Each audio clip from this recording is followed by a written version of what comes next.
ഉപദേശത്തിൻ്റെ മനഃശാസ്ത്രം അറിയുക എന്നുള്ളതാണ് എനിക്ക് രണ്ടാമത് പറയാനുള്ള കാര്യം. നമ്മളൊക്കെ മക്കളെ ഉപദേശിക്കും. എങ്ങനെ? ഇപ്പോൾ നിസ്കരിക്കാത്ത മോനെ നമ്മളെങ്ങനെ ഉപദേശിക്കുക? നിങ്ങൾക്ക് 1/2 സെക്കൻഡ് എല്ലാ വാപ്പാർക്കും ഉമ്മാർക്കും ഞാൻ തരാം. എങ്ങനെ ഉപദേശിക്കുക? ഇനി ഞാൻ പറയാൻ പോണ മാതിരിയാണോ ഉപദേശിക്കുക? മോനെ നിസ്കരിച്ചില്ലെങ്കിൽ ഭയങ്കര കുറ്റാണ്. അള്ളാഹുവിൻ്റെ റസൂല് മരിച്ചത് എന്നാണ്? അള്ളാഹുവിൻ്റെ റസൂല് എന്നേനു മരിച്ചേ? അള്ളാഹുവിൻ്റെ റസൂല് എന്നേനിപ്പോൾ മരിച്ചത് ഓനറിയില്ല. അപ്പോൾ നമ്മൾ പറഞ്ഞെടുത്തു അള്ളാഹുവിൻ്റെ റസൂൽ തിങ്കളാഴ്ചയാണ് മരിച്ചത് അല്ലേ? റബീഉൽ അവ്വൽ 12-ന്. അപ്പോൾ അതുമ്മ ഇത് മോനെ അള്ളാഹുവിൻ്റെ റസൂല് തിങ്കളാഴ്ചയാണ് മരിച്ചെങ്കിൽ എൻ്റെ മുമ്പത്തെ ദിവസം ഏതാ? മുമ്പത്തെ ദിവസം ഞായറാഴ്ച. ഞായറാഴ്ച ഇശാഇന് റസൂലുള്ളാഹി സ്വല്ലല്ലാഹു അലൈഹി വസല്ലം ഞങ്ങൾ പള്ളിയിൽ പോയിട്ടില്ലേ? ഉണ്ട്. ആണ്ട് വെച്ച് മോറൽ സ്കൂളിൽ ഞാൻ പഠിച്ചിട്ടുണ്ട്. എന്താ? നബിക്ക് നടക്കാൻ പോയി കഴിഞ്ഞിട്ട് രണ്ടാൾ തോളിലിങ്ങനെ കൈയിട്ടിട്ട് റസൂലുള്ളാഹി ഇങ്ങനെ തൂങ്ങി കാലിങ്ങനെ വലിച്ച് തള്ളാൻ വിരലിങ്ങനെ വലിച്ചിട്ടാണ് റസൂലുള്ളാഹി സ്വല്ലല്ലാഹു അലൈഹി വസല്ലം തങ്ങൾ പള്ളിക്ക് പോയത്. അപ്പം അങ്ങനെയാണെങ്കിൽ നമ്മൾ പള്ളിക്ക് പോകണ്ടേ? അതൊക്കെന്താ അപ്പച്ച് പോകുമ്പോൾ പള്ളിക്ക് പോയാൽ അപ്പച്ചിക്ക് എന്ത് സന്തോഷമാവും? ഇങ്ങനെയാണോ ഉപദേശിച്ചത്? അല്ല. ഈ നിസ്കരിക്കില്ല ഓരോരോ ഞാൻ പറഞ്ഞില്ലേ, തമിഴും അല്ല ഇംഗ്ലീഷും അല്ല അറബി അല്ല, അങ്ങനത്തെ ഒരു ഒച്ചവിളി കേക്ക് കുട്ടി. റബ്ബർ ബന്ദ് മാതിരി അതേ ഉപദേശം. റബ്ബർ ബന്ദ് എടുത്തിട്ട് ചുമരിലെറിഞ്ഞ അതേപോലെ വരും, അതേപോലെ ഇങ്ങോട്ടും വരും. കുട്ടിക്കൊന്നും മനസ്സിലാവില്ല. അതാ പറഞ്ഞ ഉപദേശത്തിൻ്റെ മനഃശാസ്ത്രം അറിയണം. ഉപദേശത്തിൻ്റെ മനഃശാസ്ത്രം അറിയാന്ന് പറഞ്ഞാൽ എന്താ അറിയോ? 4 കാര്യമാണ് ഉപദേശത്തിൻ്റെ സമയത്ത് ശ്രദ്ധിക്കേണ്ടത്. ഒന്ന്, ഗുണകാംശം ഉണ്ടാകണം. ലോകത്ത് ഏറ്റവും വലിയ പരിവർത്തനം ഉണ്ടാക്കിയ ഗ്രന്ഥാണല്ലോ ഖുർആൻ. പിറന്നു വീണ കുഞ്ഞിനെ മണ്ണിട്ട് മൂടിയ മനുഷ്യരെ 2 ആയത്ത് വന്നപ്പോൾ ഒരു പൊട്ടിക്കരഞ്ഞു. വൈദൽ മൗഊദത്തു സുഇലത് ലിഅയ്യി ദംബിൻ ഖുതിലത്. കുഴിച്ച് മൂടപ്പെട്ടവ ചോദിക്കുന്ന ദിവസം, എന്തിനാ അപ്പച്ചയെ എന്നെ കൊന്നത്? എന്തിനാ അമ്മച്ചയെ എന്നെ കൊന്നത്? എന്തിനാണ് എന്നെ തിഹാമയുടെ പർവ്വതയോരങ്ങളിൽ മണ്ണിട്ട് മൂടി നിങ്ങൾ തിരിച്ചുപോയത് എന്ന് പരലോകത്തൊന്ന് ചോദിക്കും. ആയത്തിറങ്ങിയപ്പോൾ കണ്ണ് നനയാതിരുന്നിട്ടില്ലല്ലോ ആരുടേതും. കൈത്തണ്ടയിൽ കിടന്ന് അമ്മിഞ്ഞയ്ക്ക് വേണ്ടി വിറക്കുന്ന കുഞ്ഞിനെ മനസ്സിൽ കണ്ട് അവളെ മണ്ണിലേക്ക് വെച്ച് അവളുടെ ശരീരത്തിലേക്ക് മണ്ണ് കൊത്തിയിട്ടപ്പോൾ എനിക്ക് ഒരു നികൃഷ്ട ജീവിയെ കുഴിച്ചിടുമ്പോൾ ഉണ്ടായിരുന്ന ദുഃഖം പോലും ഉണ്ടായില്ലല്ലോ റബ്ബേ എന്ന ദുഃഖം ഉണ്ടായിട്ടുണ്ട്. മദ്യപിച്ച് നടന്ന മനുഷ്യന്മാർ 24 മണിക്കൂർ മദ്യപിച്ചവർ മദ്യം സ്റ്റോപ്പ് ചെയ്തില്ലേ? എന്താ കാരണം? അത് ഖുർആനിന്റെ ഉപദേശത്തിന്റെ രീതിശാസ്ത്രത്തിന്റെ പ്രത്യേകതയാണ്. യാ അയ്യുഹൻ നബിയ്യു ഖദ് ജാഅതുകും മൗഇളതും മിർ റബ്ബികും വശിഫാഉൻ ലിമാ ഫിസ് സുദൂർ. നബിയെ, അങ്ങേക്ക് വന്നത് മൗഇളത്താണ്, ഉപദേശമാണ്, ഹൃദയങ്ങൾക്കുള്ള ശിഫയാണ്, അത് ഗുണകാംശയാണ് നബിയേ. അപ്പൊ അതാണ് ഗുണകാംശ എന്നുള്ളത് ഇതിലേറ്റവും സുഹൃത്തുക്കളെ പ്രധാനമാണ്. കുട്ടിനെ പറഞ്ഞ് നന്നാക്കാനും ഓന് സ്വർഗം കിട്ടാനുമാണ്. എൻ്റെ അമ്മച്ചി എന്നെ ഉപദേശിക്കണേ ഞാൻ നന്നാകാനാണ് എന്ന്. ഓനൊക്കെ കഴിഞ്ഞ് കലാപം ഉണ്ടായതിൻ്റെ ശേഷമല്ല ഓർമ്മ വരണ്ട്. അത് ഓർമ്മ ഉണ്ടാവും, അതെന്തായാലും ഓർമ്മ ഉണ്ടാകും. അത് നിങ്ങൾ കൊടുത്ത മാറിടത്തിലെ വെളുത്ത നിറമുള്ള വെള്ളത്തിൻ്റെ അതാ ആ ഒരു പ്രകൃതിയുടെ ആ ഒരു പ്രാപഞ്ചിക യാഥാർത്ഥ്യത്തിൻ്റെ റിസൾട്ടാണ്, സംശയമല്ല അല്ലേ? അതുണ്ടാവും. അപ്പം അവന് ബോധ്യപ്പെടണം. രണ്ടാമത്തെ ഒരു കാര്യം എന്താ അറിയൂ? രണ്ടാമത്തെ ഒരു കാര്യം, എന്തിനു ഉപദേശിക്കുന്നു എന്ന് ബോധ്യപ്പെടുത്തണം. ഉപദേശിച്ച പറയാം, നീ അപ്പുറത്തെ വീട്ടിൽ പോകരുത്, അത് മാത്രം അമ്മ പറയുള്ളൂ. അല്ലെങ്കിൽ നീ അധ്യാപകൻ പറയണം, അപ്പുറത്തെ പറമ്പിൽ കയറിയിട്ട് മാങ്ങ പറിക്കരുത് പറിക്കരുത് ഞങ്ങളോട് പറഞ്ഞിട്ടില്ലേ? ഭയങ്കര ക്ലാസ് ടീച്ചറാണ് മൂപ്പര്. സംഗതി B.Ed ട്രെയിനിങ്ങും ഒക്കെ കഴിഞ്ഞാണ്. പക്ഷെ ക്ലാസ്സിൽ ഓഫീസിൽ വന്നിട്ട് പിന്നെ ഒരു 4-5 ആളെ പിടിച്ചുകൊണ്ടിട്ട് ഒരു 15 എണ്ണം കൊടുത്തിട്ട് കഴിഞ്ഞ ദിവസം പറഞ്ഞല്ലേ ഞങ്ങളോട് ആ മാവുമ്മക്കറിയരുതെന്ന്. മാവുമ്മക്കറിയരുതെന്ന് പറഞ്ഞാൽ പിന്നെ അപ്പോൾ ഇതിലുള്ള ഏറ്റവും വലിയ കുസൃതി ആലോചിക്കണം. എന്താ പറയുക, സാറ് 5ാം ക്ലാസ് പഠിച്ചപ്പോൾ എത്ര മാവുമ്മക്ക് എറിഞ്ഞിട്ടുണ്ട്? 1 2. സാറേ ഒരു കഷ്ണം മാങ്ങ വേണമെങ്കിൽ തരാ. ഇതെന്താന്ന് വെച്ചാൽ ഈ ഇപ്പം നമ്മളൊക്കെ വളരെ ചെറിയ കുട്ടികളെയാണ് പഠിപ്പിക്കുന്നത്. ജീവിതത്തിൽ ഏറ്റവും വലിയ അനുഗ്രഹമായിട്ട് ഞാൻ വിചാരിക്കുന്നുണ്ട്. ഏറ്റവും വലിയ അനുഗ്രഹമായിട്ട് എന്താ, അങ്ങനെ പ്രൊമോഷൻ കിട്ടി വേണമെങ്കിൽ പോകാം അല്ലേ? വേണമെങ്കിൽ പോകാം. എനിക്കൊണ്ട് വേണ്ടെന്ന് തന്നെ. കാരണം നമ്മൾ എടുക്കുന്ന പണി ഉണ്ടല്ലോ. അപ്പോൾ MSMൻ്റെ രംഗത്തൊക്കെ നമ്മൾ എടുക്കുന്ന പണി ഓരോ ദിവസവും നമ്മളെ കുട്ടികളിങ്ങനെ റിമൈൻഡ് ചെയ്യും. പിന്നെ വിളിക്കേണ്ട യോഗങ്ങൾ വിളിച്ചളി, പിന്നെ പറയേണ്ട കാര്യം പറയേണ്ടവരോട് പറഞ്ഞളിയും, ഇറക്കേണ്ട സീഡ് ഇറക്കിക്കളിയും. കാരണം ഓരോന്ന് കാണല്ലേ കുട്ടികളെടുത്ത്. ഇത് സുഹൃത്തുക്കളെ, ഇതെന്താ ഇവിടെ ഈ കുട്ടിനെ ബോധ്യപ്പെടുത്തണം എന്തുകൊണ്ട് മാവുമൊക്കെ എറിഞ്ഞൂടാ. ആദ്യം അതാ ചെയ്യേണ്ടത്. അവൻ അടുത്ത് വിളിച്ചിട്ട് പറയാം, അല്ല പിന്നെ നമ്മളിപ്പോൾ ആ മാവുമൊക്കെ എറിയുമ്പോൾ ആ മാവിൻ്റെ ചോട്ടിൽ ഒരു വയസ്സായ ഒരു അമ്മൂമ്മയുണ്ട്. അവരെ തലയിൽ കല്ല് വീണാൽ എന്താ സംഭവിക്കുക? ഒരു ഞരമ്പ് പൊട്ടിയിട്ട് ഒരു രക്തമൊക്കെ വാർന്ന് ICUവിൽ ഇങ്ങനെ കിടന്നിട്ട് പത്രത്തിൽ ബാലൻ്റെ ഏറേറ്റ് അമ്മൂമ്മ മരിച്ചു എന്ന് വാർത്ത വരുമ്പോൾ മോനുൻ്റെ പേര് വരുന്നത് ഇഷ്ടമാണോ? ഇല്ല സാറേ, എനിക്കിഷ്ടമല്ല അല്ലേ? സംഗതി അവസാനിച്ച്, സംഗതി തീർന്ന്. 1 2 അല്ല, ഈ സ്കൂളിൻ്റെ തൊട്ടടുത്ത മാവ് നിങ്ങളെ മാവാണെങ്കിൽ അതിമക്ക് സ്കൂളത്തെ വേറെ കുട്ടികൾ അറിയുമ്പോൾ നിങ്ങൾക്ക് ഇഷ്ടാവൂ? അത് സാറേ ഇഷ്ടാവില്ല. ഇതൊന്നും പറഞ്ഞിട്ടില്ല മാഷ് എന്താ പറഞ്ഞത്? നിങ്ങളോട് ഞാൻ പറഞ്ഞിട്ടില്ലേ? പറഞ്ഞിട്ടുണ്ട്. സാറങ്ങനെ പറയും, ഞങ്ങൾ എങ്ങനെ അറിയും അല്ലേ? ഇതാണ് സത്യത്തിൽ സംഭവിക്കണത്. അയൽപക്കത്തെ വീട്ടിക്ക് നീ പോകരുത്. അമ്മ പറയാം, എന്താ പോകരുത്? പറഞ്ഞെടുക്കണം. നിങ്ങൾക്ക് കളിക്കാൻ ഇവിടെ മുറ്റല്ലേ, ഇവിടെ കളിച്ചാൽ പോരെ? അവിടെ വയസ്സായ ഒരാൾ, ക്യാൻസർ രോഗിയായ ഒരാൾ കിടക്കണില്ലേ? നിങ്ങൾ ശബ്ദം ഉണ്ടാക്കി അവർക്ക് ബുദ്ധിമുട്ടാവില്ലേ? അവിടുത്തെ ഇത്തൻ്റെ മോനും ചെറിയ കുട്ടിയല്ലേ, നിങ്ങൾ അവിടുന്ന് ബഹളം ഉണ്ടാക്കിയാൽ ആ കുട്ടിക്ക് ബുദ്ധിമുട്ടാവില്ലേ? കുട്ടികൾക്കും അതാണ് ഞാൻ പറഞ്ഞത്, ഉപദേശം ബോധ്യപ്പെടുത്തിയിട്ട് വേണം കൊടുക്കാൻ.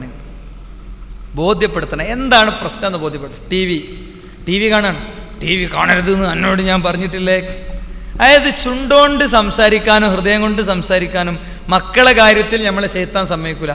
ഒന്നുകിൽ തൊണ്ടോണ്ട് ആകെ കൂടെ ഇവിടുന്ന് കൊടുക്കണ ഉപദേശം 1.5 കിലോമീറ്റർ അപ്പുറത്ത് കേൾക്കും അല്ലേ? അതാണ് നമ്മൾ ഉപദേശം. TV കാണാൻ പോകരുതെന്ന് ഞാൻ എന്നോട് പറഞ്ഞത്, TV കാണുന്നത് എല്ലാതും കാണാൻ പറ്റിയതാണോ? അമ്മച്ചിൻ്റെ കുട്ടി പറയേ, അതിൽ വളരെ മോശം ചിത്രങ്ങളില്ലേ, അതൊക്കെ കണ്ടിട്ട് അമ്മച്ചിൻ്റെ കുട്ടിക്ക് നാളെ പരലോകം പോണോ? അത് വിചാരിച്ചിട്ടല്ലേ അമ്മച്ചി പറയണേ അല്ലേ? ഇതെന്താ നീ കേൾക്കാത്തത് എന്ന് ചോദിച്ചാൽ അവൻ നിങ്ങളുടെ ശരീരത്തിലേക്ക് ചേർന്ന് നിന്ന് ഞാൻ ഇനി പോകില്ലമ്മച്ചേ എന്ന് പറയും. ഞങ്ങൾക്ക് ഉറപ്പുതരാം. അതുകൊണ്ട് രണ്ടാമത്തത് ഉപദേശം, അത് ബോധ്യപ്പെടുത്തുക എന്നുള്ളതാണ്. 3ാമത്തെ കാര്യം എന്താ അറിയോ? മറ്റുള്ളവരുടെ മുന്നിൽ വെച്ചാകരുത്. എങ്ങനെ? അമ്മായി, ഇക്കാക്ക, ഇത്താത്ത എല്ലാവരും ഉണ്ട്. ഓൻ സ്കൂളിലോട്ട് ഇങ്ങനെ വരികയാണ്. അപ്പം നമ്മളെ വക കണ്ടില്ലങ്ങൾ എന്താ ഓൻ്റെ ഒരു കോലം? എന്താ വിഷയം? ഓൻ്റെ ഡ്രസ്സിൽ ചളി ഉണ്ടാവും അല്ലേ? ഇത് രാവിലെ ഇട്ടിട്ടുള്ളൂ. എന്നിട്ടേ എന്താ പറഞ്ഞിട്ടും കാര്യമില്ല. ഞങ്ങളെ മലപ്പുറത്തെ സ്ത്രീകൾക്കിടയിൽ അവരുടേതായ ചില പ്രത്യേക ഡിക്ഷണറി ഉണ്ട്. ആ ഡിക്ഷണറി എന്നുള്ള വാക്കിനോട് കടെടുക്കും. കരുമജ്ജത്ത് പണ്ടാറം. അതോടെ തീരുമാനമായി അല്ലേ? എന്തേ പ്രശ്നമുള്ളൂ? അവൻ്റെ കുപ്പായത്തിൽ ചളി, പാൻസിൽ ചളി. ഞാണ്ട് പോകും എങ്ങോട്ട് കളിക്കാന്. എന്നിട്ട് പിന്നെ വന്നിട്ടുണ്ട്, വായിക്കൂല്ല. ഇപ്പം എന്തൊക്കെ ആയി? 1 ഡ്രസ്സിൽ ചളിയാക്കി, 2 പാൻസിൽ ചളിയാക്കി, 3 ഇപ്പണ് പോകും. പിന്നെ ഇനി വന്നാൽ വായിക്കൂല. എന്തൊക്കെ കിട്ടി? ഓനിങ്ങനെ ഒരു പുളുങ്ങാച്ചെറിയൊക്കെ ചെറിച്ചിട്ട് ചിലപ്പോൾ ഇജ്ജൊന്ന് പോയിക്കാന്നറിയാം. അങ്ങനെ പറയാൻ വേണ്ടതെന്നാണ് എൻ്റെ അഭിപ്രായം. എന്നാലേ വാപ്പിയും ഇത് നിർത്തുള്ളൂ. ഇവിടെ എന്താ സംഭവിക്കണേ? ആ കുട്ടിനെ പറ്റണ്ടില്ലാതൊക്കെ അല്ലേ? നേരെ തിരിഞ്ഞ് നിന്നിട്ട് ചോദിക്കുക, അല്ല അമ്മച്ചേ, നിങ്ങൾ സ്കൂളിൽ പോയിന കാലത്ത് ഡ്രസ്സിൽ ചളിയായിട്ടില്ല? 7 സെറ്റ് ഡ്രസ്സ് ഇട്ട് ആണോ? അമ്മച്ചി ചെറിയ പ്രായത്തിൽ കളിച്ചിട്ടൊന്നുമില്ല ഇല്ലല്ലേ? വളരെ ഉഷാറായിട്ടുണ്ട്. അതന്നെ ഞങ്ങളെ പ്രശ്നം. പുതിയ കാലാണ് പറയും. മാഷ് അടിക്കാൻ വേണ്ടി വടിയെടുത്തപ്പോൾ കുട്ടി എൻ്റെ സഹപ്രവർത്തകനോട് പറഞ്ഞതാണ്, അല്ല സാറ് തല്ലിക്കോ, പ്രശ്നമല്ല, പക്ഷേ തല്ലാൻ പാടില്ല എന്നെന്തോ ഒരു ഓർഡർ ഉണ്ടോ? എങ്ങനെയുണ്ട്? തല്ലാൻ പാടില്ല എന്ന് എന്തോ ഒരു ഓർഡർ ഉണ്ടെന്ന് കേട്ടിട്ടുണ്ട്. ഇല്ല സാറ് തല്ലിക്കോ, എനിക്ക് പ്രശ്നമില്ല അല്ലേ? ഇതാണ് കാലം. അതുകൊണ്ട് ബാപ്പി ഇമ്മയൊക്കെ ഒന്ന് ശ്രദ്ധിക്കണം, നല്ലതാ. ഇവിടെ ഇപ്പം എന്തേ വേണ്ടു? ഇവിടെ ഇപ്പം എന്തേ വേണ്ടു? ഡ്രസ്സ് അലക്കണ കാര്യമുണ്ട്, ഞാൻ പറഞ്ഞുതരാം നിങ്ങൾക്ക്. ഉമ്മ അങ്ങനെ ഊരവേദനയായിട്ട് വെക്കുമ്പോൾ മോനെ വിളിക്കാം, മോനോടൊന്ന് വന്നാ, അമ്മച്ചിൻ്റെ ഊര ഒന്ന് ഉഞ്ഞന്നാ, അല്ലെ കാലൊന്ന് ഉഞ്ഞന്നാ ഒക്കെ കഴിഞ്ഞതിന് ശേഷം പോകുമ്പോൾ പറയാം, ഞാൻ നല്ല ഊരവേദന ഉണ്ടായപ്പോഴാണ് നിൻ്റെ ഷർട്ട് തിരുമ്പിയത്, നിൻ്റെ ഷർട്ട് അലക്കിയത്. അമ്മച്ചിക്ക് വിഷമമൊന്നുമില്ല, എന്നാലും അങ്ങനെ ചളി ആക്കാതെ വരണല്ലേ നല്ല. പിന്നെ ഉണ്ടല്ലോ, പിന്നെ ഓനെങ്ങനെ പിന്നെ അങ്ങനെ ചളിൻ്റെ അടുത്ത് എത്തുമ്പോൾ ഒരു വാക്ക് ഇങ്ങനെ ഓർമ്മയിൽ വരും, എൻ്റെ ഉമ്മച്ചിക്ക് ഊരവേദനയാണ്, ആ സുഖല്ല, രാത്രി ഇന്നലെ ഉറങ്ങിയിട്ടില്ല എൻ്റെ അമ്മച്ചി, അതുകൊണ്ടേ ഈ ചളിയിൽ ഞാൻ ഇറങ്ങാൻ പറ്റില്ല എന്ന് ആ കുട്ടിൻ്റെ മനസ്സ് പറയും അല്ലേ? ആ കുട്ടിൻ്റെ മനസ്സ് പറയും. ഒറ്റക്ക് വിളിച്ച് അവനെ എത്ര പ്രായമായിക്കോട്ടെ കൂട്ടരെ, നമ്മളെ ഉള്ളിന്ന് പോകുന്നതല്ലേ അല്ലേ? എന്താ പ്രശ്നം? സംഗതി ഒരു 5 വയസ്സ് 10 വയസ്സ് 10ാം ക്ലാസ്സിലൊക്കെ എത്തിയിട്ട് പിന്നെ കുട്ടിക്ക് ഉമ്മ എടുത്ത രക്ഷിതാക്കളൊന്ന് കയ്യൊക്കി കാണിന്ന് പറഞ്ഞാൽ പണ്ട് ആറാബി പറഞ്ഞ അവസ്ഥ തന്നെ കാരം. അള്ളാഹുവിൻ്റെ റസൂല് ഹസനി ഹുസൈനും പിടിച്ചിട്ട് തുരുതുരാ ഉമ്മ കൊടുക്കുക. അയാൾ ഇങ്ങനെ ഒരു മഹാസംഭവം കണ്ട പോലെ ഇങ്ങനെ നിൽക്കുക. നബിയെ എന്താ നിങ്ങൾ ചെയ്യണേ? അയാൾ ചോദിച്ചതാണ്. റസൂലുള്ള പറഞ്ഞു, മല്ലായർഹം ലയുർഹം. ആരാണോ കാരുണ്യം കൊടുക്കാത്തത്, കാരുണ്യം കൊടുക്കാത്തവർക്ക് തിരിച്ച് കാരുണ്യം കിട്ടൂല, മേലെന്ന് കാരുണ്യം വേണോ? അപ്പോൾ മോൻ്റെ ജീവിതത്തിൽ ഏറ്റവും പ്രധാനപ്പെട്ടൊരു സമയം, അവൻ 10ാം ക്ലാസ്സിൽ പരീക്ഷ എഴുതാൻ പോവുക. അപ്പോൾ ഒരു ഉമ്മ എൻ്റെ മുഖത്ത് കൊടുത്തിട്ട്, ഉമ്മച്ചി എൻ്റെ കുട്ടിയെ ശരിക്കും പോയി എഴുതിക്കോ, ഇനി ഒന്നും കിട്ടിയിട്ടില്ലെങ്കിലും പ്രശ്നമൊന്നുമില്ല, അള്ളാഹു ഉമ്മച്ചിൻ്റെ കുട്ടിക്ക് ഉപ്പച്ചിൻ്റെ കുട്ടിക്ക് ഒരു മാർക്ക് വിചാരിച്ചുണ്ടാവും, അത് മതി നമുക്ക് അല്ലേ? ശരിക്കും വായിച്ച് ശ്രദ്ധിച്ച് എഴുതിയാൽ മതി. അപ്പം തന്നെ അവൻ്റെ മനസ്സിൽ മഴ പെയ്ത് ശാന്തമായി. മറ്റെന്താ അറിയോ, എഴുതുമ്പോൾ A+ കിട്ടിയിട്ടില്ലെങ്കിൽ പഠിച്ചോനെ എന്താ സംഭവിക്കുക? ഞാൻ വെറുതെ പറയണമല്ല. നമ്മളെ MSMൻ്റെ 10ാം ക്ലാസ്സിലെ കുട്ടികളെ ക്യാമ്പ് ഉണ്ടായിരുന്നു. അപ്പോൾ കുട്ടിയൊക്കെ ഞാൻ ഇപ്രാവശ്യത്തെ അനുഭവം ഞാൻ പറയണത്, ഈ പ്രാവശ്യത്തെ അനുഭവമാണ് ഞാൻ പറയണത്. വൈറ്റ് പേപ്പർ കൊടുത്ത് അപ്പോൾ കുട്ടി എഴുതിയ എന്താ അറിയോ, എനിക്ക് 3 എണ്ണത്തിന് അല്ലാത്തതിനൊക്കെ A+ കിട്ടുമെന്ന് ഉറപ്പാണ്. ആ 3 എണ്ണത്തിന് A+ കിട്ടാതെ വീട്ടിൽ ചെന്നാൽ എന്താ സംഭവിക്കുക നിങ്ങൾക്ക് പറയാൻ കഴിയൂല. അപ്പുറത്തെ കുട്ടീനെ കണ്ടിട്ടാണ് വാപ്പിയമ്മ എന്ത് ചെയ്യണത്, ഇവനെ വിലയിരുത്തണത് അല്ലേ? അതുകൊണ്ട് സുഹൃത്തുക്കളെ, അത് ഒഴിവാക്കേണ്ടതാണ്. എനിക്ക് വ്യക്തിപരമായുള്ളൊരു അനുഭവം കൂടി, പലപ്പോഴും ഇങ്ങനത്തെ വിഷയം പറയുമ്പോൾ ഷെയർ ചെയ്തൊരു അനുഭവം കൂടി ഞാൻ പറയട്ടെ. ഒരു ഉമ്മ ഒരു മോനെയും കൊണ്ട് എൻ്റെ അടുത്ത് വന്ന് ഫുള്ള് റൈസായിട്ടാണ് വരുന്നത്. അവനെ കയ്യിന് പിടിച്ച് വലിച്ചിട്ട് അങ്ങനെ വഴിയിൽ നിന്ന് തന്നെ ഒരു പ്രസംഗം തുടങ്ങിയിട്ടുണ്ട്. ആ അന്നയാണെന്ന് എന്നൊക്കെ പറഞ്ഞിട്ട് അവസാനം വീട്ടിൽ എത്തിച്ച് എന്നെ മുന്നിൽ തള്ളിയിട്ട് ഒന്ന് ഉപദേശിച്ചു കൊടുക്കുവനെ. കള്ളും കുടിച്ചാ വീട്ടിൽ കയറി വന്ന് ഞാനൊക്കെ ഞെട്ടി. എനിക്കറിയണം നല്ലൊരു മോനാണ്, മോനങ്ങനെ കള്ളൊന്നും കുടിക്കൂലല്ലോ അല്ലേ? അപ്പോൾ പെട്ടെന്ന് ഞാൻ ബന്ധവരോട് പറയാം, ഏതായാലും നിങ്ങളൊന്ന് ഒന്നൊക്കെ എടുത്ത് ഒരു ചായയൊക്കെ കുടിച്ച് അവിടെ ഇരിക്കുകയായിരുന്നു. എനിക്ക് അങ്ങനെ പറയാൻ തോന്നി. ഒരു ഒന്നൊക്കെ എടുത്തിട്ടൊന്ന് ചായയൊക്കെ കുടിച്ച് അവിടെ ഇരിക്കും, ഞാനും അവനൊന്ന് സംസാരിക്കട്ടെ എന്നാണ്. ഞാൻ റൂമിൽ അവനെ കൊണ്ട് ഇങ്ങനെ സംസാരിക്കാൻ വേണ്ടി. അപ്പോൾ അവൻ്റെ കമൻറ്റ്, പിന്നെ ഞാൻ കള്ളുടിക്കണ്ട എന്ന് പറയാനല്ലേ നിങ്ങൾ ഒന്ന്? ഞാൻ കുടിക്കും, നിങ്ങൾ കുടിക്കണ്ട എന്ന് പറഞ്ഞിട്ടൊരു കാര്യമല്ല, ഞാൻ കുടിക്കും. അപ്പം ഞാൻ പറഞ്ഞു, നീ കുടിക്കണം, കുടിക്കന്നെ വേണ്ടേ, പിന്നെ ഈ പ്രായത്തിൽ കള്ളനല്ലേ കുടിക്കണ്ടേ? കള്ള് കുടിച്ചിട്ട് നാലോം വയറ് നിറയെ കള്ള് കുടിച്ച് ഏതെങ്കിലുമൊക്കെ ഒരു ഫുട്പാത്തിൽ പോയി വീണിട്ട് ഒരു പാണ്ടിലോറി കയറിയിട്ട് തലയൊക്കെ പൊട്ടിയിട്ട് പിന്നെ ആ തലച്ചോറൊക്കെ പുറത്ത് വന്നിട്ട് അപ്പോൾ തന്നെ പറഞ്ഞു, വേണ്ട വേണ്ട വേണ്ട. എന്തടാ വേണ്ടേ? കള്ളുടിക്കണ്ടേ? അല്ലെങ്കിൽ എന്നാ വേണ്ട. കള്ളൊക്കെ കുടിച്ചിട്ട് അവസാനം കള്ളുകുടിയെന്ന് പേരൊക്കെ കിട്ടിയിട്ട് വീട് മൊത്തമൊക്കെ നശിപ്പിച്ച് അവസാനം അമ്മയൊക്കെ തൂങ്ങി മരിച്ച്, വാപ്പയൊക്കെ തൂങ്ങി മരിച്ച്, നാട്ടിൽ നല്ലൊരു സൽപ്പേരൊക്കെ ഉണ്ടാക്കിയിട്ട് അല്ല നിങ്ങൾ പറയല്ലേ പറഞ്ഞേ. അപ്പോൾ വിഷയം എന്താ അറിയും? അപ്പോൾ ഞാൻ ചോദിച്ചു, എന്നാൽ പിന്നെ എന്താ നീ കള്ളുടിക്കുമെന്ന് പറയാനുള്ള കാരണം എനിക്ക് പറഞ്ഞുതരാമെന്ന് പറഞ്ഞു. ഞാനാണ് സ്ട്രോങ് ആയി. അപ്പോൾ അവൻ്റെ കമൻറ്റ് നിങ്ങൾക്കറിയോ, 8ാം ക്ലാസ് മുതൽ 2 കുട്ടികളെ പേര് പറഞ്ഞിട്ട് അവരെടക്കാൻ ഞാൻ ഇരിക്കണത് പോലെ 8ാം ക്ലാസ് മുതൽ ജോഗ്രഫിൻ്റെ ടീച്ചർ വരുന്ന അന്നൊക്കെ കള്ളുടിക്കും. ശരിക്കും കേട്ടോളി, 8ാം ക്ലാസ്സിലെ കുട്ടികളെ പറ്റിയാണ് ഈ പറയണത്. ജോഗ്രഫിൻ്റെ ടീച്ചർ ഒരു യങ് ലേഡിയാണ്. അവർ വരുന്ന അന്നൊക്കെ, അവരുടെ പീരീഡുള്ള അന്നൊക്കെ അവർ കള്ളുടിക്കും. ഞാൻ എന്നിട്ട് കുടിച്ചിട്ടില്ല. കള്ളിൻ്റെ മണം സഹിച്ചിട്ടാണ് ഞാൻ ക്ലാസ്സിലിരുന്നത്. അവരോടുള്ള ഫ്രണ്ട്ഷിപ്പ് കൊണ്ട് ഞാൻ ആരോടും പറഞ്ഞിട്ടില്ല എന്ന് മാത്രം. 8 കഴിഞ്ഞ് 9 കഴിഞ്ഞ് 10 കഴിഞ്ഞ് ഇപ്പോഴാണ് ടൂറിന് അങ്ങോട്ട് പോയപ്പോൾ ഞാൻ കുടിച്ചിട്ടില്ല, അങ്ങോട്ട് വന്നു. ബാക്കി എല്ലാവരും കുടിച്ച്, ഞാൻ മാത്രം കുടിച്ചിട്ടില്ല. അപ്പോൾ എല്ലാവരും കൂടി എന്നെ മലർത്തി കിടത്തിയിട്ട് എൻ്റെ വായിൽ ഇത്തിരി ഒഴിച്ചെന്ന് എന്നിട്ട് ഓര് പ്രചരിപ്പിച്ചു ഞാൻ കള്ളുടിച്ചു. അമ്മച്ചി എന്താ ചെയ്തെന്ന് നിങ്ങൾക്കറിയോ? ഇക്കാക്കാനെ ഉപ്പച്ചിനെ എല്ലാവരും വിളിച്ചിട്ടോ കള്ളുടിച്ചു എന്ന് പറഞ്ഞു. നാടായ നാട്ടിലൊക്കെ പറഞ്ഞു, ഇനിയിപ്പോൾ ഞാൻ കള്ളു കുടിച്ചിട്ടില്ലെങ്കിൽ എന്താ? തിരുത്തണ കോലാണിതേ. തിരുത്തണ കോലാണ്. ഇനിയിപ്പം കള്ളുടിച്ചിട്ടില്ലെങ്കിലും ഒരു വിവാഹാന്വേഷണം വരുമ്പോൾ ഇപ്പം പ്രശ്നമൊന്നുമില്ല, 10ാം ക്ലാസ് എന്നൊരു ചെറിയ അല്ലേ ആ കുട്ടീൻ്റെ ഭാവി എന്താ എൻ്റെ അവസ്ഥ. അപ്പോൾ ഇവലാലോചിക്കുക എന്താ 10 തന്നെ കുടിച്ചാണ്, സംഗതി അവൻ എഞ്ചിനീയറാണ്, സംഗതി അവന് ഫസ്റ്റ് റാങ്കൊക്കെ തന്നെയാണ്, നല്ല കുട്ടി, താടിയൊക്കെ ഉണ്ട്, ഇപ്പോൾ പള്ളിക്കൊക്കെ കാണുന്നുണ്ട്, പക്ഷേ 10ാം ക്ലാസ്സിൽ നിന്ന് ഉണ്ടല്ലോ അല്ലേ.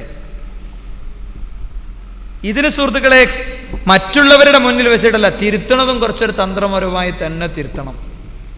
കുറച്ചൊരു തന്ത്രപരമായി തന്നെ എന്ത് ചെയ്യണം, മക്കളെ തിരുത്തും വേണം. ഉപദേശത്തിൻ്റെ കാര്യത്തിൽ മൂന്നാമത്തെ എന്താ അറിയോ, താരതമ്യം പാടില്ല.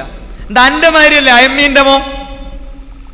അപ്പോൾ അങ്ങോട്ട് തിരിച്ചു മനസ്സ് ചോദിക്കുന്നുണ്ട്, ഇത് രണ്ടാൾക്കും മാത്സിന് ഇവന് മാർക്കില്ല, മറ്റവന് ഭയങ്കര മാർക്ക്, ഇവൻ 5 A+ ഉള്ളൂ, മറ്റവന് ഫുൾ A+. അപ്പോൾ മയമീൻ്റെ മോന് ഫുൾ A+. എന്താണ് കില്ലാത്തത്? അപ്പം ഇപ്പം പറയുന്നുണ്ടാവും, പിന്നെ അല്ല മയമീൻ്റെ മോന് ബൈക്ക് ഉണ്ടല്ലോ, എനിക്ക് ബൈക്കുണ്ടോ? മയമീൻ്റെ മോന് ലാപ്ടോപ്പ് ഉണ്ടല്ലോ, എനിക്ക് ലാപ്ടോപ്പ് ഉണ്ടോ? ചിലപ്പോൾ തുറന്നു ചോദിക്കുന്നുണ്ടാവില്ല. ഇനിയുള്ള തലമുറയൊക്കെ തുറന്നു തന്നെ ചോദിക്കും, പിന്നെ ഓൻ്റെ വാപ്പ മയമ്മതാ, എൻ്റെ വാപ്പ ഇങ്ങളാ. മനസ്സിലായില്ലേ എനിക്ക്? ആ വ്യത്യാസമൊക്കെ ഉണ്ടാവും. ഓൻ്റെ വാപ്പേ വെറുതെ അല്ല ഓൻ്റെ വാപ്പ എഞ്ചിനീയർ ആയത്, വെറുതെ അല്ല ഞങ്ങൾ പാടത്ത് കൂട്ടണത്. അതുകൊണ്ട് ഈ കമ്പാരിസൺ ആവശ്യമില്ല. ഓരോരുത്തർക്കും അവരുടേതായ തരത്തിലുള്ള കഴിവും കാര്യമുണ്ട്. ആ കഴിവിനെ നമ്മൾ മോട്ടിവേറ്റ് ചെയ്യുക, സപ്പോർട്ട് ചെയ്യുക. 5 A+ അൽഹംദുലില്ലാ മോനിപ്പോൾ കിട്ടിയിട്ടുണ്ട്. ഇനി മോൻ ഒന്നും കൂടി ഉഷാറായിട്ട് പഠിച്ചാൽ ബാക്കി A+ കൂടി കിട്ടും ഇൻഷാ അല്ലാഹ്. വാപ്പിമ്മയും തമ്മിൽ ഒരു ചർച്ച, മോനപ്പുറത്തെ റൂമിൽ ഇങ്ങനെ ഇരിക്കുക, അപ്പോൾ ഇവിടുന്ന് പുറത്തുനിന്ന് ചർച്ച, അപ്പോൾ ഇങ്ങനെ കാതോർക്കുകയാണ് അല്ലേ. അതവന് ഭയങ്കര മോട്ടിവേഷൻ ആകും. മറ്റേത് ഉമ്മ വന്നിട്ട് ഉമ്മ ഫോണിൽ എന്താ പറയാ, എന്താ കാട്ടുക. മൂപ്പര അവിടെ 21 ആളാ മൂപ്പര റൂമിൽ, എടെ ഗൾഫിലേ. ആ റൂമിനുള്ളിൽ കഷ്ടപ്പെട്ട് ജീവിക്കണത് ആർക്ക് വേണ്ടിയാ? ഈ മോന് വേണ്ടിയാ. അപ്പോൾ ഇവിടുന്ന് ഉമ്മ വിളിച്ചിട്ട് എന്താ ചെയ്യുക, ആകെ 5 A+ കിട്ടിയത്. അപ്പോൾ തന്നെ കരച്ചിൽ തുടങ്ങിയിട്ടുണ്ടാവും. അങ്ങനെ മോനത് കേൾക്കണുണ്ടാവും. പിന്നെ ഫോൺ ഇങ്ങനെ ബെല്ലടിക്കുമ്പോൾ എൻ്റെ ഹൃദയം ഇങ്ങനെ പിടക്കും. ഹലോ, എന്താടാ എനിക്ക്? ആര്? വാപ്പേ. വാപ്പ എന്ന് പറയുന്നൊരു ജീവിയുണ്ട്. അയാൾ 2 കൊല്ലത്തിൽ ഒരിക്കൽ വരും, 1 മാസം നാട്ടിലുണ്ടാകും. അന്ന് ഫുള്ള് ഇവൻ്റെ നേരെ ടക്ക് ടക്ക് ടക്ക് ടക്ക് ടക്ക് ടക്ക് എന്താ പരിപാടി? എയർ ഗൺ എടുത്തിട്ട് നെഞ്ചത്തേക്ക് വെടിവെക്കണീലേറെ വലിയ പ്രശ്നമാണ് അല്ലേ. ഇത് യഥാർത്ഥത്തിൽ നമ്മളെ കുട്ടികളെ നമ്മൾ നശിപ്പിക്കണം എന്നാണ് ഞാൻ പറയണേ. നമ്മളെ ഒരു വീടിൻ്റെയും സാഹചര്യത്തിൻ്റെ അന്തരീക്ഷത്തിൻ്റെ ഒക്കെ പരിമിതി കുട്ടിക്കും ഉണ്ടാവും. അത് ഉൾക്കൊണ്ട് അവന് പറ്റിയോടത്തവനെ കൊണ്ടേ വെക്കണം എന്ന് മാത്രം. മോന് ഡോക്ടർ ആയേ പറ്റുള്ളൂ. കാരണം അപ്പുറത്തെ മയമ്മീൻ്റെ മോന് ഡോക്ടറാകുകയാണ്. അതവിടുത്തെ മെയിൻ പ്രശ്നം. എൻ്റെ ഏറ്റവും അടുത്തൊരു അയൽവാസി, എനിക്കൊരു പ്രശ്നമല്ല, ഓരൽപ്പൻ്റെ ഡോക്ടർ കേൾക്കുന്നുണ്ടാകാം, ഇല്ലാതിരിക്കുക, ഉണ്ടെങ്കിൽ എനിക്ക് കൂടുതൽ സന്തോഷമായി. ആ കുട്ടി 1 മീറ്റർ കയറുമ്പോണ്ട് തീർന്നു. എന്താ കാരണം എന്ന് നിങ്ങൾക്ക്? കുട്ടിക്ക് എന്തായാലും സയൻസ് ഗ്രൂപ്പ് വേണ്ട, ഉപ്പാക്ക് വേണ്ട, ഉമ്മാക്ക് എന്തായാലും സയൻസ് ഗ്രൂപ്പ് വേണം. ആ കുടുംബത്തിൽ വേറെ ആരൊക്കെ ഡോക്ടർമാരായിട്ടുണ്ട്. ഇതാണ് പ്രശ്നം. സുഹൃത്തുക്കളെ, നമ്മുടെ കുട്ടികൾക്ക് കുറച്ച് ശ്വാസം കൊടുക്കുക. ആ ശ്വാസം എടുത്ത് ജീവിക്കട്ടെ. ആ നിലക്ക് ഈ വിഷയത്തിലും ഒരു ശ്രദ്ധ വേണം. മറ്റൊന്ന്, തിരുത്തുമ്പോൾ വാക്കുകൊണ്ട് മാത്രം തിരുത്തരുത്, ജീവിതം കൊണ്ടുകൂടി തിരുത്തണം. എങ്ങനെ? അങ്ങനെ അരക്കുക, നിസ്കരിച്ചോ? ഇല്ല, അനക്ക് നിസ്കരിച്ചോടോ അത്. അപ്പോൾ തന്നെ ഉമ്മ അങ്ങനെ. ഇത് തിരുത്തലല്ല. സമയമുണ്ടായാൽ കയ്പ ഇങ്ങനെ മുറിക്കാണ്. ഈ കയ്പ മുറിക്കൽ അവിടെ വെക്കും, പകുതി അവിടെ ആക്കിയിട്ട് ബാങ്കാണ് കൊടുത്താൽ അത് മുറിച്ച് തീർക്കട്ടെ എന്ന് വിചാരിക്കില്ല, അവിടെ വെക്കും അല്ലേ. മിക്സി അവിടെ ഓഫാക്കും. എന്നാ പള്ളിക്കൊക്കെ പോയിക്കോളെ എല്ലാവരും അല്ലേ. വീട്ടിലമ്മ ഉപ്പച്ചിനെ കൂട്ടിക്കോ, പള്ളിക്കൊക്കെ പോയിക്കോ. മെച്ചി അത്യാവശ്യം ഒന്ന് ഒറ്റ മേല് വെള്ളം പറഞ്ഞിട്ട് 1/2 മിനിറ്റ് കൊണ്ടൊന്ന് ഫ്രഷ് ആയിട്ട്. ആ തിരുത്തലും ഉമ്മാന്റെ ലൊഹർ കഴിഞ്ഞ് അസർക്ക് എത്തുമ്പോഴാണ് മോന്റെ ലൊഹറിസ്കാരത്തെ കുറിച്ച് ഉമ്മാക്ക് ഓർമ്മ വന്നിട്ട്, ഉമ്മ നിസ്കരിച്ചിട്ടില്ലല്ലോ, ഇല്ല, ഇതന്നെ മറ്റേ ഭാഷ അല്ലേ. അപ്പൊ അവസാനം എന്ത് ചെയ്യുന്നറിയോ? ഓനമ്മ മെസ്സേജ് ഇതാണ് കഴിഞ്ഞോട്ടെ. ഓനെന്താ പണി? ഓൻ കമ്പ്യൂട്ടർ ഗെയിമേ വെടിയൊക്കെ അല്ലേ. അപ്പുറത്ത് കാർ റേസിങ്. ഇതിൻ്റെ ഇടയിൽ നിങ്ങൾ പറയണതൊക്കെ ഒന്ന് ശല്യ. അവസാനം വല്ലാത്തൊരു നിസ്കാരം അവിടെ ഇങ്ങനെ വെച്ചിട്ട് കമ്പ്യൂട്ടർ ഗെയിമൊക്കെ ഒന്നുകൂടി നോക്കിയിട്ട് കറണ്ട് പോകുമെന്ന് അറിയില്ലഞ്ഞ് ആ ടെൻഷനിലാണ് വരുന്നത്. പിന്നെ കുറച്ച് കഴിഞ്ഞ് ഞങ്ങളുടെ അമ്മ ആരഞ്ഞ് നിസ്കരിച്ചോ? ഞാൻ നിസ്കരിച്ച്. ഒരു 1/2 സെക്കൻഡോടെ നിസ്കരിച്ചിട്ട് കയ്യിലാണ് കൊടുത്തു ഉമ്മാൻ്റെ. അവൻ്റെ നിസ്കാരം കഴിഞ്ഞ്. നേരെ മറിച്ച് ഉമ്മ ഉപ്പ മാതൃകാപരമായി ഇതിൽ ചെയ്യുകയാണെങ്കിലോ, മാതൃകാപരമായി ചെയ്യുകയാണെങ്കിൽ ഇങ്ങനെ ഉണ്ടാവില്ല. മാതൃക ഉണ്ടാക്കാൻ പറ്റണം. അതഅ്മുറൂനന്നാസ ബിൽ ബിർരി വതൻസൗന അൻഫുസകും വഅൻതും തത്ലൂനൽ കിതാബ് അഫലാ തഅഖിലൂൻ. അതഅ്മുറൂനന്നാസ ബിൽ ബിർ, ജനങ്ങളോട് നിങ്ങൾ നന്മ കൽപ്പിക്കുന്നു. വതൻസൗന അൻഫുസകും, നിങ്ങളെ സ്വന്തം കാര്യം നിങ്ങൾ മറക്കുകയും ചെയ്യുന്നു. വഅൻതും തത്ലൂനൽ കിതാബ്, നിങ്ങളോ അള്ളാഹിന്റെ കിതാബ് വായിക്കുന്നുണ്ട്, ഖുതുബക്ക് പോകുന്നുണ്ട്, ഖുർആൻ ക്ലാസ്സിന് പോകുന്നുണ്ട്, CD കേൾക്കുന്നുണ്ട്. വലിയ സംഭവമാണ്. പക്ഷേ നിങ്ങൾക്ക് എന്ത് ചെയ്യണില്ല? സ്വയം തിരുത്താൻ പറ്റണില്ല. ഉപ്പ ഉമ്മ മൂത്ത മോന് ഇളയ മോന് എല്ലാവരും ഇങ്ങനെ ഇരുന്നിട്ട് ഒന്നിച്ച് ചായ കുടിക്കുക. ഇപ്പോൾ വല്ലിപ്പുണ്ട് വീട്ടിലെ. വല്ലിപ്പാക്ക് ഒരു മരപ്പാത്രത്തിൽ അവിടെ ഒരു മൂലക്ക ഇങ്ങനെ വെച്ചെടുത്തിട്ടുണ്ട്. കണ്ണുവാർത്ത് അല്ലേ ആ ടേബിൾ മുക്ക് ഇരിക്കാൻ ആഗ്രഹമുണ്ട്. ഒന്നാ ടേബിൾ മുക്ക് പിടിച്ചോണ്ടിരാൻ ആളില്ല. ഈ മരുന്ന് മണക്കണേ, നിങ്ങൾ ശരിക്ക് കേട്ടോളൂ ഞാൻ പറയണേ, നാളെ എനിക്കും നിങ്ങൾക്കും വരാനുള്ളതാ. ഈ മരുന്ന് മണക്കണ റൂമില്ലേ, ജനവാതിലുകൾ കൊട്ടിയടച്ച റൂമില്ലേ, ആകെ കേൾക്കുന്ന ശബ്ദം കറങ്ങണ ഫാനിന്റെ ശബ്ദമാണ്.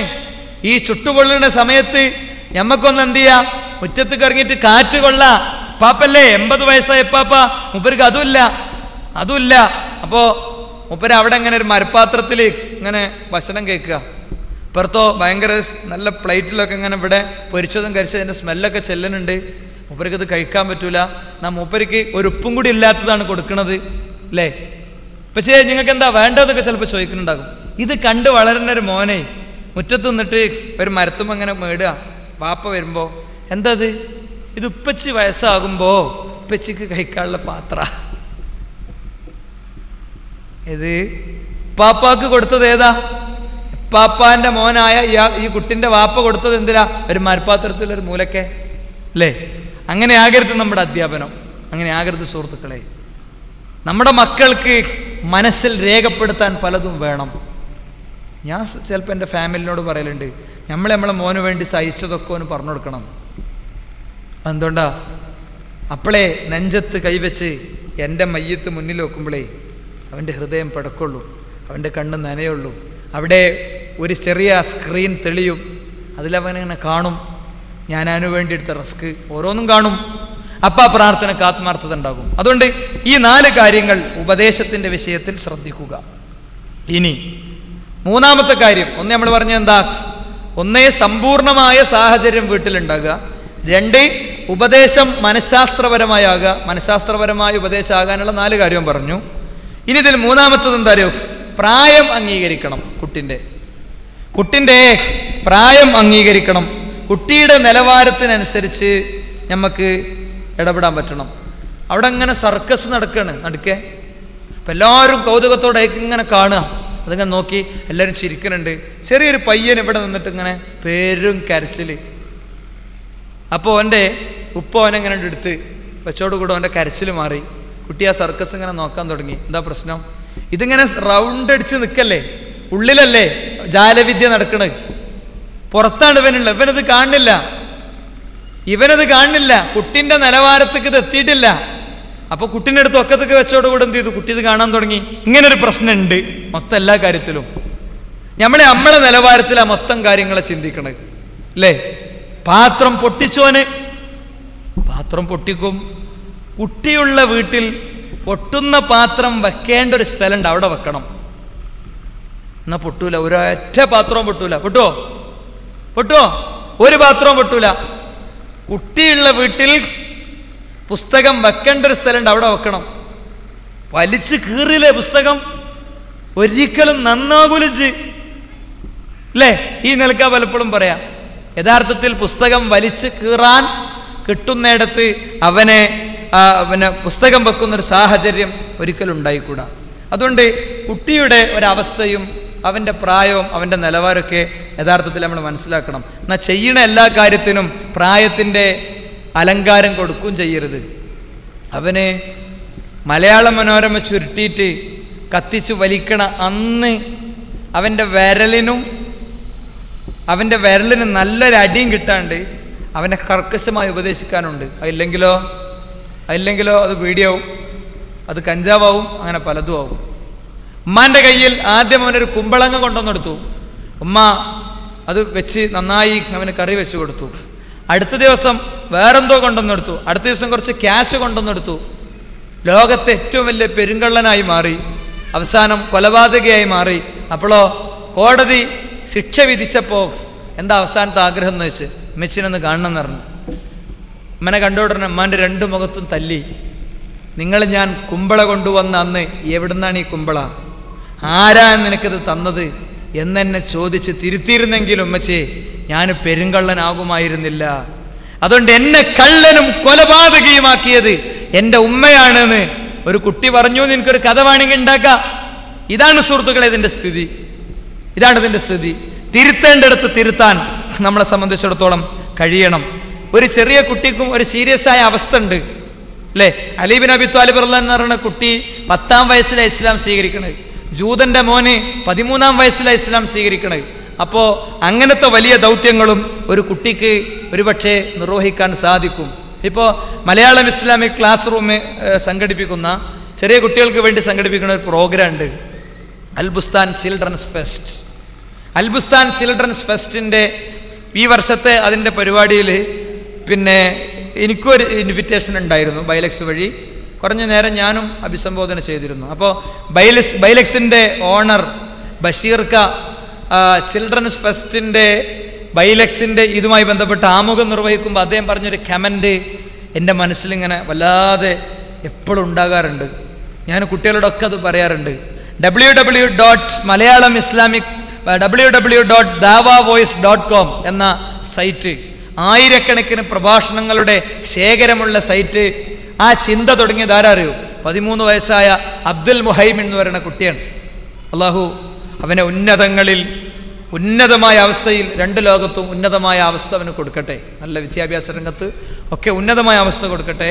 നാളെ മരണത്തിൻ്റെ ശേഷം പരലോകത്തും സന്തോഷകരമായ അവസ്ഥ കൊടുക്കുമാറാകട്ടെ. അല്ലേ? നിങ്ങൾ ആലോചിച്ച് നോക്ക്, 13 വയസ്സായൊരു കുട്ടിൻ്റെ സീരിയസ് ആയൊരു വർക്കാണത്. എന്താ? അവനൊരു സൈറ്റ് ക്രിയേറ്റ് ചെയ്ത് അതിൽ പ്രസംഗം അപ്ലോഡ് ചെയ്ത് ഇപ്പോൾ ഞാൻ ഇവിടുന്ന് വീട്ടിൽ എത്തുന്നതിൻ്റെ മുമ്പ് എൻ്റെ ടോക്ക് എൻ്റെ മെയിലിൽ വരികയാണ്. ഡെയിലി ഫീൽ ചെയ്യുന്ന ഒരു കാര്യമാണ് ഞാൻ പറയുന്നത്. ബൈലക്സിൽ നമ്മളെ പ്രസംഗം ഉണ്ടോ? ബൈലക്സിൽ പ്രസംഗം ഉണ്ടെങ്കിൽ ഞാൻ വീട്ടിലെത്തുന്നതിൻ്റെ മുമ്പ് എൻ്റെ ഫാമിലി പ്രസംഗം ഡൗൺലോഡ് ചെയ്ത് കേട്ടിട്ടുണ്ടാവും. എന്താ? അത്ര വലിയ സെറ്റപ്പിലേക്ക് യഥാർത്ഥത്തിൽ ലോകെത്തി. അതിൻ്റെയൊക്കെ പിന്നിലെ ഒരു ചെറിയ മസ്തിഷ്കം, ഒരു കുഞ്ഞുമോൻ്റെ കളിപ്പാത്രം കൊണ്ട്, ചിരട്ട കൊണ്ട് മണ്ണ് ചുട്ട് കളിക്കേണ്ട പ്രായത്തിൽ അവൻ നിർവഹിച്ച വലിയ ദൗത്യമാണിത്. ഇങ്ങനത്തെ കാര്യങ്ങൾ നമ്മളൊക്കെ കുട്ടികളെടുത്തുണ്ടാകും. നമ്മളതിന് അവസരം കൊടുക്കണം എന്ന് മാത്രമാണ്. നമ്മൾ അവസരം കൊടുക്കൂല, അവൻ്റെ പ്രായം പരിഗണിക്കണം. ഇപ്പോൾ ഒരു കവിത എഴുതി കുട്ടികളോട് എനിക്ക് പീരീഡ് ഇല്ലാത്തൊരു ദിവസം ഞാൻ അങ്ങനെ വെറുതെ പറഞ്ഞേ, കുട്ടികളെ അടങ്ങിയിരിക്കണ്ടേ, 40 കുട്ടികളെ അടക്കിയിരുത്തുക എന്ന് പറഞ്ഞാൽ എന്താ നിങ്ങൾ ഇവിടെ ഞാനൊരു തമാശ പറയാണ്, ഞാൻ അത് എടുത്തു കണ്ടാരും ക്ലിപ്പാക്കാൻ നിൽക്കരുതെന്ന് പ്രത്യേകം പറഞ്ഞുകൊണ്ട്. ഇപ്പം അങ്ങനത്തെ കാലമാണ്. നിങ്ങളെ നാട്ടിൽ കൂടെയൊക്കെ ചില ചങ്ങായിമാരടക്കുന്നുണ്ട്. പിന്നെ ഞാനാണ് വിദ്യാഭ്യാസ മന്ത്രി എങ്കിൽ ഞാൻ ഏറ്റവും വലിയ ശമ്പളം കൊടുക്കാർക്ക് അറിയോ? ആദ്യം അംഗനവാടി ടീച്ചർക്ക്, പിന്നെ അതിൽ കുറഞ്ഞ ശമ്പളം ആർക്ക്? LP UP, അങ്ങനെ കോളേജിലുള്ളവന് വളരെ കുറഞ്ഞ ശമ്പളമേ കൊടുക്കുള്ളൂ. കാരണം ഈ 40 കുട്ടികളെ മാനേജ് ചെയ്യണമെങ്കിൽ ഒരു അധ്യാപകന് എടുക്കേണ്ട റിസ്ക് ചെറുതല്ല. ദേഷ്യം ഇരിക്കടാ അവിടെ ഒന്നിൻ്റെ ചെയ്യുമ്പോൾ സാറേ ഞാൻ മിണ്ടട്ടെ, എങ്ങനെയുണ്ട് അല്ലേ? ഞാൻ ആദ്യം മിണ്ടിയ കുരങ്ങനാണ്. സാറേ പിന്നെ മിണ്ടിയാനോ അല്ലേ? പിന്നെ മിണ്ടിയാളോ? ഇതാണ് സ്ഥിതി. ഇതുകൊണ്ടൊന്നും അതൊന്നും നടക്കൂല. അപ്പം അങ്ങനെ ഓരോ നമ്പർ ഇട്ട് കൊടുത്തിട്ട് ആ ഊർജം വേറെ എവിടെയെങ്കിലും ആക്കാനേ പറ്റുള്ളൂ. ആ ഊർജം നിങ്ങളൊരു റോക്കറ്റ് ഉണ്ടാക്കണം എല്ലാവരും. അപ്പോൾ ഭയങ്കര പേജൊക്കെ കീറിയിട്ട് അപ്പോൾ നമുക്ക് ഇങ്ങനെ ഇരുന്നിങ്ങനെ കാണാം. അപ്പോൾ ഈ പറഞ്ഞ മാതിരി ഞാൻ ഒരു ദിവസം പറഞ്ഞേ, നിങ്ങളെല്ലാവരും ഒരു കവിത എഴുതണം. കവിത എഴുതി ശരിക്കും വായിച്ച് റെഡിയാക്കി അക്ഷരത്തെറ്റില്ലാതെ എന്തിനറിയോ? അത്രയും സമയം അവിടെ ഇരിക്കാൻ വേണ്ടിയാണ്, ബെല്ലടിക്കണത് വരെ അവിടെ ഇരിക്കാൻ വേണ്ടിയാണ്. അപ്പോൾ അവസാനം ഒരു കുട്ടി ഒരു 10 മിനിറ്റ് ആയപ്പോൾ ഒരു കവിത കൊണ്ടുവന്നു. ശരിക്കും വായിച്ചണോ വിഷയം? ശരിക്കും വായിച്ചണം. ഇത് തെറ്റില്ലല്ലോ? ഇല്ല. അപ്പം ഞാൻ അങ്ങനെ നോക്കുമ്പോൾ എന്താ അറിയോ, ലോൺ എടുത്തു, വീട് വെച്ചു, വീട് വിറ്റു, ലോൺ അടച്ചു. ഇത് നമ്മളൊരു കുട്ടിയാണ്. അപ്പോൾ വാപ്പാനോട് പറഞ്ഞു ഓൾ ഓരോ കവിത ഇങ്ങനെ എഴുതും, എന്നിട്ട് എനിക്ക് അതിനെങ്ങനെ അങ്ങോട്ടും ഇങ്ങോട്ടും ഓളെ കൊണ്ട് നടക്കലാ പണി. എങ്ങനെയുണ്ട്? ഓരോ സ്ഥലത്ത് ഓരോന്ന് പോയി എഴുതുക, എന്നിട്ട് അതിന് ആകെ സമ്മാനം കിട്ടുക എന്താ? ഒരു പേന, ഒരു നോട്ട്ബുക്ക്. എന്നിട്ട് അതിനും വേണ്ടി ഞാൻ അങ്ങനെ പോകണം. എങ്ങനെയുണ്ട്? അയാൾ ശരിക്കും എന്താ ചെയ്യേണ്ടത്? ചോരിലേക്ക് ചാരി നിർത്തിയിട്ട് വളരെ സ്നേഹപൂർവ്വം 2 മോന്തൊക്കെ ഓരോന്ന് കൊടുക്കണം. ഇത് ഈ കുട്ടിൻ്റെ ഉള്ളിലുള്ളൊരു കഴിവാണ്. ഈ കഴിവിനെ പുറത്തെടുത്തിട്ട് ഇതാണ് നാളെ ഇസ്ലാമിക പ്രബോധനത്തിന് ഉപയോഗിക്കേണ്ടത്. പ്രവാചകൻ ലൈംഗികദാഹി ആയിരുന്നില്ല എന്ന് ലോകത്തോട് പ്രഖ്യാപിക്കാൻ കഴിയണം. അതാണ് ഇവിടെ ഉണ്ടാക്കുന്നത്, അല്ലേ? നമ്മൾ ബാലവേദിയായിട്ട് ബന്ധപ്പെട്ട് MSMന്റെ ഒക്കെ ആക്ടിവിറ്റി ബേസ്ഡാണ്. ഇപ്പോൾ ബട്ടർഫ്ലൈ എന്ന് പറഞ്ഞാൽ നമ്മളെ ക്യാമ്പ് തുടങ്ങാൻ പോവാണ് 25, 26, 27 തീയതികളിൽ ഇൻഷാ അല്ലാഹ്.